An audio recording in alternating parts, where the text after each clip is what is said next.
Students, आज हम parts of our direct sentence के बारे में जानेंगे।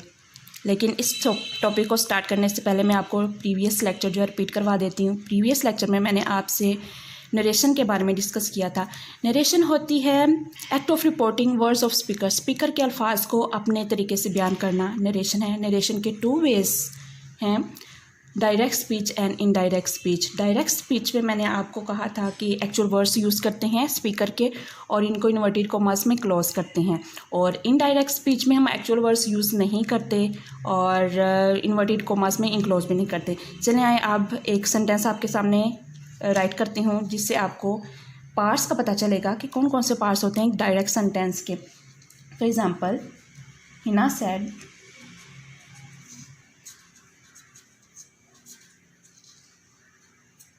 I am studying a book.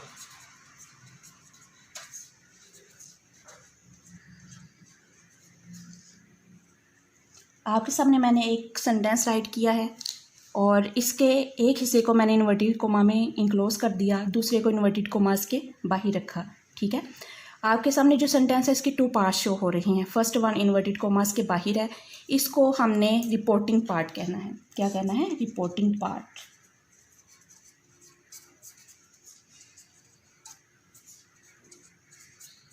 Second one जो है इन्वर्टेड कोमास के अंदर इंक्लोज है, इसको हमने कहना है रिपोर्टेड पार्ट।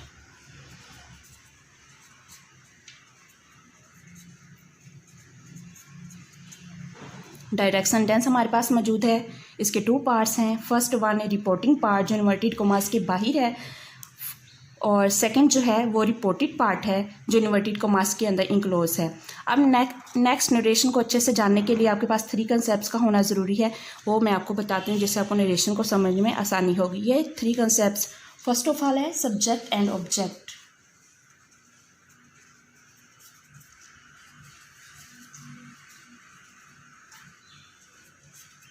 आपको ये कंसेप्ट क्लियर होना चाहिए, सब्जेक्ट किसको कहते हैं, ऑब्जेक्ट किसको कहते हैं। ठीक, सेकेंड वन आपके पास आ रहा है फर्स्ट पर्सन, सेकेंड पर्सन और third person and third person. इनका जानना आपके लिए बहुत ज़रूरी है। थर्ड पे है टेंसेस। टेंसेस को आप किस तरह कन्वर्ट करेंगे और टेंसेस को कन्वर्ट कब करना है। ये 3 मेन कंसेप्ट्स अगर आपके क्लियर हैं, आपको नरेशन करने में कोई भी प्रॉब्लम नहीं होगी। इंशाल्लाह आपको बहुत अच्छे से समझ आएंगे।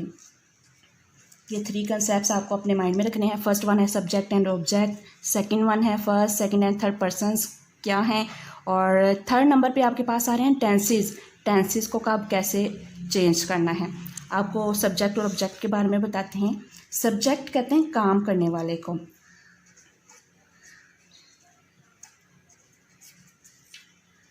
काम करने वाला। ऑब्जेक्ट जिस चीज़ पर काम किया जाता है।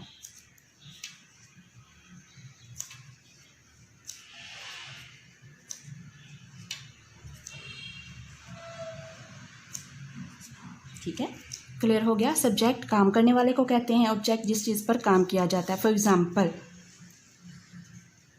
Alia said to Hina. Aliya action को परफॉर्म कर रही है, यानी बोल रही है, बात कर रही है हिना से। आलिया हमारे पास सब्जेक्ट है। ठीक है, हिना जिस पर एक्शन हो रहा है, जो एक्शन को रिसीव कर रही है, वो है ऑब्जेक्ट। सब्जेक्ट काम करने वालों कहते हैं, ऑब्जेक्ट जिस चीज़ पर काम किया जाता है। ये चीज़ भी हो सकती है, जैसे हमने लास्ट पे सेंटेंस किया था, Hina said I am studying a book. I am studying a book, book पढ़ी जा रही है। बुक जो है हमारे पास ऑब्जेक्ट है, और पढ़ कौन रहा है? हिना। तो वो हमारे पास हिना होगी सब्जेक्ट और बुक है ऑब्जेक्ट। अब नेक्स्ट पे आ जाइए, आपको फर्स्ट और सेकंड पर्सन का कंसेप्ट दे देते हैं। फर्स्ट पर्सन में आता है आई, माई, मी और वी आर अस। ठीक है, सेकंड में हमारे पास यू है। थर्ड पर्सन में he, his, him, she, her, it, its. ये चार्ट आपको अपने माइंड में रखना है ताकि आप इजीली इसको समझ सकें, नरेशन को इजीली सॉल्व कर सकें। एक डायरेक्ट सेंटेंस में आपको जो पर्सन्स हैं कैसे कन्वर्ट करते हैं। इसके बारे में बताती हूँ अब आपको। फर्स्ट पे आ जाइए। फर्स्ट जो मैंने आपको डायरेक्ट सेंटेंस के पार्ट्स के बारे में बताया था, फर्स्ट पार्ट था हमारे पास रिपोर्टिंग, सेकंड वन था रिपोर्टेड पार्ट। अब आपने रिपोर्टेड पार्ट के जो प्रोनाउंस हैं उनके पर्सन्स को ध्यान रखना है। फर्स्ट पर्सन को हमने कन्वर्ट करना है सब्जेक्ट के अकॉर्डिंग, रिपोर्टिंग पार्ट के सब्जेक्ट के अकॉर्डिंग।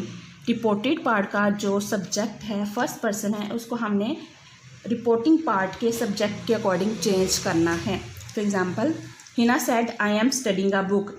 हिना सेड, हिना यहाँ पे सब्जेक्ट है हमारे पास और आई फर्स्ट पर्सन है। फर्स्ट पर्सन को हमने सब्जेक्ट के अकॉर्डिंग चेंज करना है।